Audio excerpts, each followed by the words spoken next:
नमस्कार मित्रों, सभी का स्वागत है आप सभी अनअकैडमी क्लासेस पर। अगर आप पहली बार विजिट कर रहे हैं तो सब्सक्राइब करिए, लाइक करिए, वीडियो अगर पसंद आता है तो भी बताइए और अपने दोस्तों तक भी शेयर करिए। इसमें हम फर्स्ट काउंसलिंग में कितनी रैंक तक बुलाए जाएंगे इस मुद्दे पर बात करेंगे। केवल यही एक मुद्दा रहेगा, क्योंकि इसका एनालिसिस और जिसका आधार होगा इस वीडियो का, यानी कितनी रैंक तक बुलाया जाता है इस यूपी यूएमएस की काउंसलिंग में, तो उसका आधार हम पिछले साल का लेंगे। क्योंकि पिछले साल जिस तरीके से काउंसलिंग कराई गई थी उसके सारे वीडियोस आपको playlist CPP net scifi paramedical के नाम से है इस चैनल पर। वहाँ जाकर आप पिछले साल के एक एक स्टेप को देख सकते हैं। उसी को हमने यहाँ पर आपको उसी के थ्रू बताने की कोशिश करेंगे कि कैटेगरी वाइज जो बुलाया जाता है आपको जनरल रैंक के हिसाब से, वो हम यहाँ पर सीखने और समझने की कोशिश करेंगे। तो पहली काउंसलिंग में कितना बुलाया जाएगा और दूसरी काउंसलिंग में कितना बुलाया जाएगा, इन दोनों मुद्दों पर हम यहाँ पर बात करने वाले हैं। देखिए ये स्क्रीनशॉट है और यहाँ जो पिछले साल काउंसलिंग कराई गई, आप समझिए यहाँ पर जो पिछले साल प्रथम काउंसलिंग, देखिए यहाँ जो ये प्रथम काउंसलिंग लास्ट ईयर में हुई थी उसी का देखिए यहाँ पर हमने ब्यौरा लिया है और ये उसी के ऑडिटोरियम में होती है। इसमें देखिए कि ओवरऑल जो रैंक बुलाई गई सभी कैटेगरी के लिए, जो ओवरऑल रैंक बुलाई गई, तो आप देखिए यहाँ पर जो है 600 से यानी 1200 रैंक तक, यानी पहली काउंसलिंग में फर्स्ट काउंसलिंग में आप समझिए फर्स्ट काउंसलिंग में 1200 रैंक तक ओवरऑल रैंक जिसकी है वो किसी भी कैटेगरी का है उसे यहाँ पर बुलाया गया, चाहे वो जनरल का हो, चाहे वो जनरल हो या ओबीसी हो, किसी भी कैटेगरी का हो, चाहे वो जनरल हो आप समझिए, या ओबीसी हो, या एससी हो, या एसटी हो, या ईडब्ल्यूएस हो, उसे सभी के लिए ओवरऑल रैंक जो डिसाइड की गई काउंसलिंग के लिए वो 1200 रैंक तक बुलाया गया।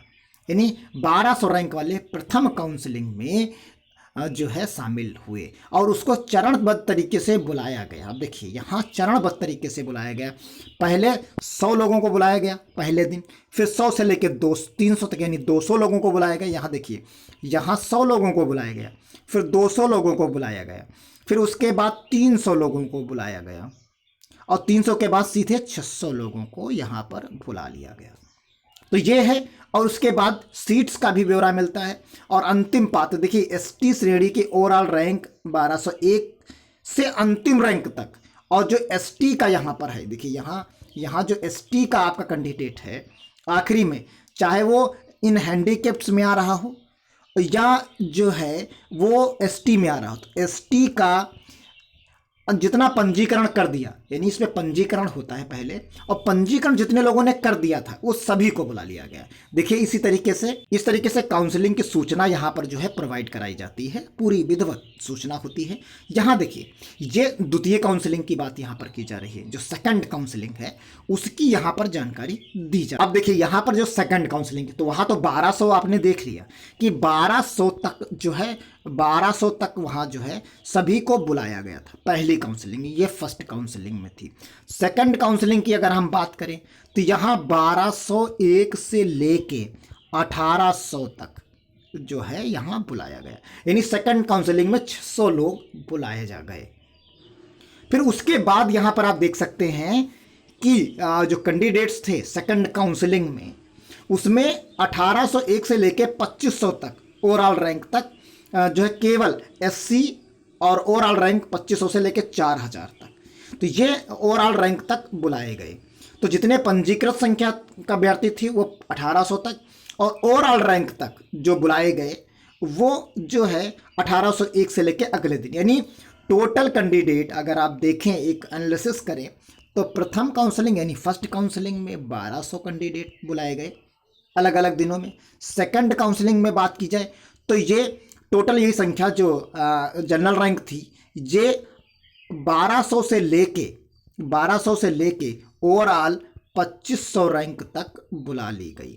लेकिन अगर कैटेगरी की बात कर लेंगे तो कैटेगरी में एससी, क्योंकि एसटी को तो पिछली बार ही बुला लिया, सभी को कुछ किया ही नहीं, पहले ही राउंड में ख़त्म हो गए वो और सारी सीटें फुलफिल हो गई। और यहाँ पर एससी की सीट जो थी उसमें 4000 रैंक तक जो है बुला लिया गया। अब इनके बाहर की जो रैंकें थी उनके लिए mop up round, third round, ये सब चलता रहा। अब सीट्स देखिए, आपको हम सीट्स दिखा देते हैं यहीं पर। यहाँ सीट्स देखिए, ये जो सीट्स हैं यहाँ पर, ये प्रथम काउंसलिंग की हैं। प्रथम काउंसलिंग में आपके पास सीट्स थी यहाँ पर जो भी दिखाई गई कि 60 सीटें थी, अनरिजर्व्ड की 30 थी, 16 अलग थी। तो इस तरीके से वैकेंट सीट देखिए, यहाँ जो वैकेंट सीट बची, देखिए किसी भी की, अगर आप देखना चाहें उसको जूम कर देते, समझने की कोशिश करिए। यहाँ जैसे अगर हम बीएससी नर्सिंग या किसी की बात कर लें तो आप यहाँ पर पाएंगे, देखिए बीएससी नर्सिंग में टोटल प्रथम काउंसलिंग जब संपन्न हो जा रही थी उसके बाद की बात करते हैं। ये देखिए यहाँ जो हमने बॉक्सेस में 60 सीटें टोटल थी, उसके बाद इसी को आगे बढ़ाइए, इसी को आगे बढ़ाइए और यहाँ देखिए कितनी सीट्स बची, 1 सीट बची। यानी प्रथम काउंसलिंग में ही सारी सीटें भर गईं, 1 सीट बचती है यहाँ पर, जो है 1 सीट इस तरीके से यहाँ पर आपकी बची, टोटल वैकेंट सीट। और टोटल सीट्स, वैकेंट सीट केवल 1 बच रही है यहाँ पर। अब देखिए टोटल वैकेंट सीट यहाँ पर 1 बची, यानी प्रथम काउंसलिंग में ही जितनी सीटें थी सब भर गईं और टोटल सीट हर कोर्स में मिलाकर जो है 140 सीट्स बची थी सभी कोर्स, जिसमें बीएससी नर्सिंग में 1 सीट बची थी।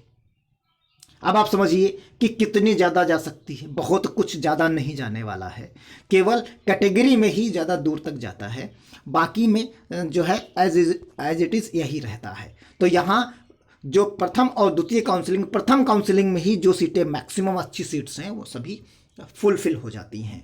तो उम्मीद है आप सभी लोग समझ गए होंगे और चीज़ों को बेहतर तरीके से समझने की कोशिश भी कर लिए होंगे।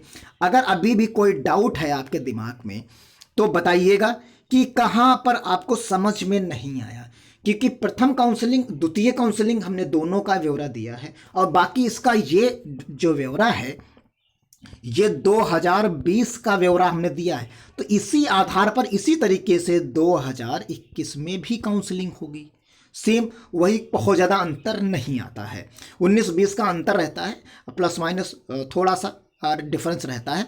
तो 2020 का पैटर्न ही 2021 में लगभग उसी तरीके से रहेगा, पूरी डिटेल में रहेगा। आप इस चैनल को सब्सक्राइब कर लीजिए, आपकी एक भी काउंसलिंग मिस नहीं होगी, आपको सभी तरीके से प्रॉपर जानकारी मिलेगी, कब क्या करना है, कहाँ जाना है, कैसे करना है, इन सभी चीज़ की कितनी फीस देनी है, कैसे डीडी बनेगा, कैसे क्या होगा, सब कुछ आपको इस चैनल पर मिलेगा। और प्लेलिस्ट इसकी ज़रूर सर्च कर लीजिएगा, प्लेलिस्ट है CPP net Saifai para medical के नाम से। तो उम्मीद करते हैं आप विधिवत चीज़ों को समझ गए होंगे। तो वीडियो आपको अच्छा लगा, देखने के लिए धन्यवाद और अपने दोस्तों को शेयर करिए, उसके लिए भी एडवांस में धन्यवाद। मिलते हैं अगले वीडियो में आपके सवालों के साथ, तब तक के लिए धन्यवाद। जय हिंद, जय भारत।